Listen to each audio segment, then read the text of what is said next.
बोलो सच्चे दरबार की जय, बोलो आदिशक्ति माता की जय। ब्रह्मा जी कह रहे हैं कि इतने में हमारा विमान तेजी से चल पड़ा और वह दिव्य धाम ब्रह्मलोक में जा पहुंचा। संपूर्ण देवता उस नगर के सामने मस्तक झुकाया करते थे। वहाँ एक दूसरे ब्रह्मा विराजमान थे। उन्हें देखकर भगवान शंकर और विष्णु को बड़ा आश्चर्य हुआ। सभा लगी थी। संपूर्ण वेद अपने अपने अंगों सहित रूप धारण करके उसमें बैठे थे। समुद्रों, नदियों, पर्वतों, पन्नगों और उर्गों का समाज एकत्रित था। भगवान शंकर और विष्णु ने मुझसे पूछा, चतुरानन, ये अविनाशी ब्रह्मा कौन है? मैंने उत्तर दिया, मुझे कुछ पता नहीं। सृष्टि के अधिष्ठाता ये कौन है?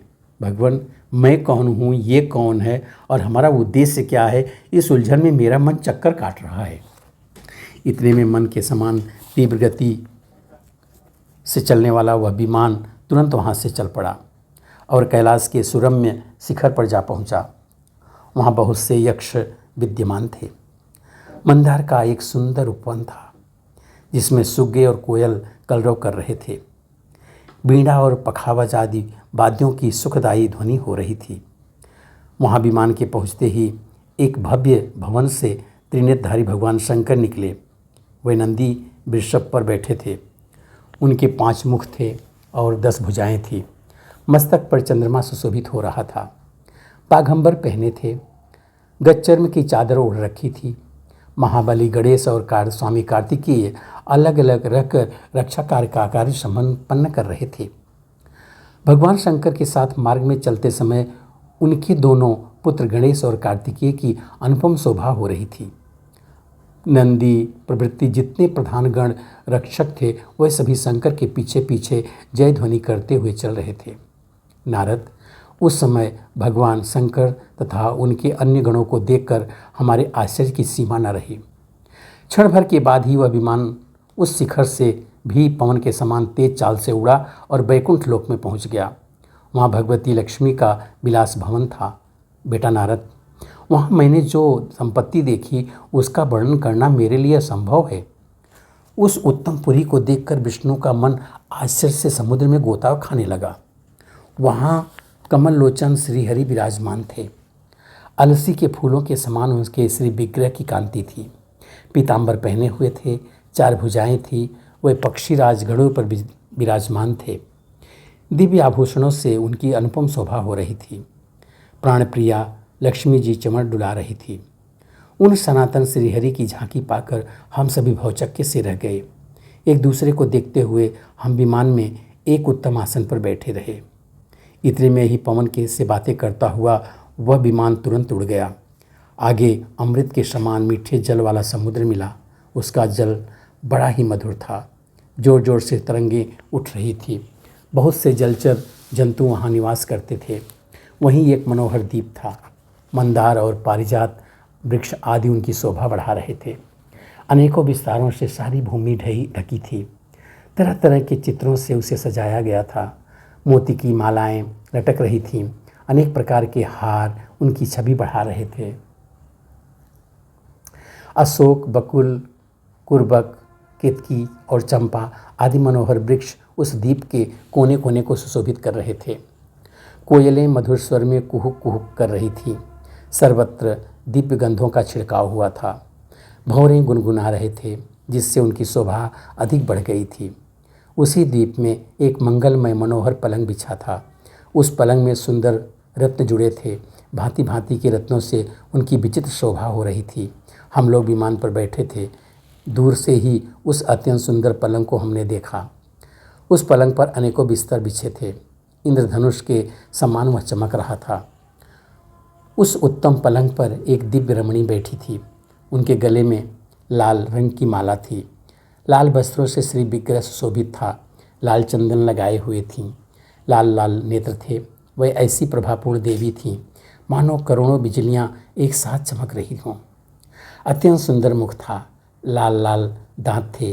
करोड़ों लक्ष्मियों से ही अधिक वह सुंदर थीं। सूर्य की प्रतिभा के समान वह चमक रही थीं। दिव्य पास, अंकुश, अभय और वर मुद्रा से उन भगवती भुवनेश्वरी के हाथ सुशोभित थे। अद्भुत आभूषण पहन रखे थे। वैसी सुंदरी स्त्री को मैंने कभी नहीं देखा था। पास में अनेकों साधक बैठकर ह्रीम इस मंत्र का जप कर रहे थे। सबके हृदय में वास करने वाली ये अखिल जगत की अधिष्ठात्री देवी थीं। नाम जप में संलग्न रहने वाली बहुत सी सखियाँ निरंतर स्तुति कर रही थीं। भुवनेश्वरी, माहेश्वरी आदि नामों को हृदयंगम करने वाली देव कन्याएँ चारों ओर बैठी थीं। उन देवियों के कामपुष्पा आदि अनेकों नाम थे।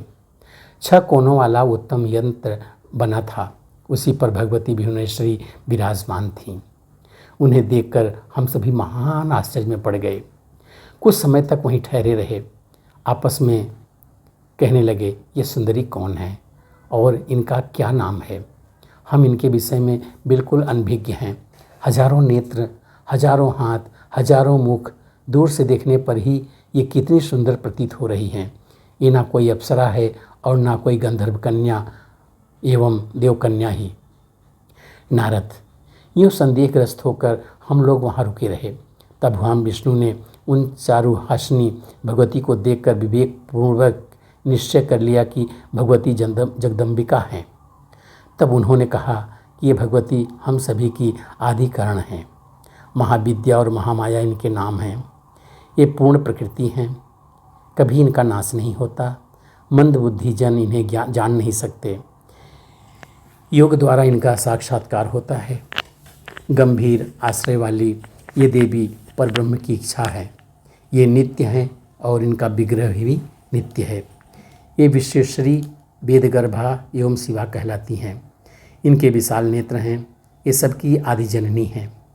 प्रलय काल में अखिल जगत को समेट लेती हैं। संपूर्ण जीवन की आकृति को ये अपने विग्रह में छिपा लेती हैं। ब्रह्मा एवं शंकर ये सर्वबीजमयी देवी विराज रही हैं। इनकी करोड़ों विभूतियाँ अलग अलग विराजमान हैं। क्रमशः उन्हें देख लें। उन विभूतियों का शरीर दिव्य अलंकारों एवं दिव्य गंधों से सुशोभित है। ब्रह्मा और शंकर, देखो, ये सभी सहचरियाँ भगवती की सेवा कर रही हैं, जो प्रभुत पुण्य वाले महान दानी एवं तपस्वी हैं। उन्हीं को कल्याण स्वरूपिणी भगवती भुवनेश्वरी के दर्शन मिलते हैं। रागीजन इनका दर्शन कभी नहीं कर पाते। ये मूल प्रकृति हैं, सदा परम पुरुष के साथ रहती हैं। ब्रह्मांड की रचना करके परम पुरुष को वे ही दिखाया करती हैं। परम पुरुष दृष्टा है।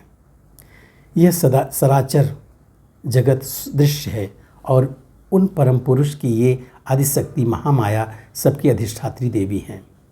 ये ही संपूर्ण संसार की कारण है। ये ही दिव्यांगाना हैं, जिनके प्रलयार्णव में मुझे दर्शन हुए थे। उस प्रलय समय में बालक रूप में था। मुझे पालने पर झुला रही थी।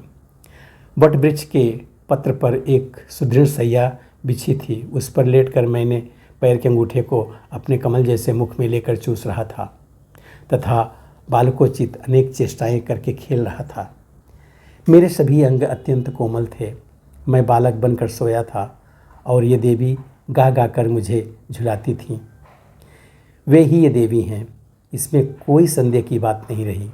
इन्हें देखकर मुझे पहले की बात याद आ गई। ये हम सब की जननी हैं।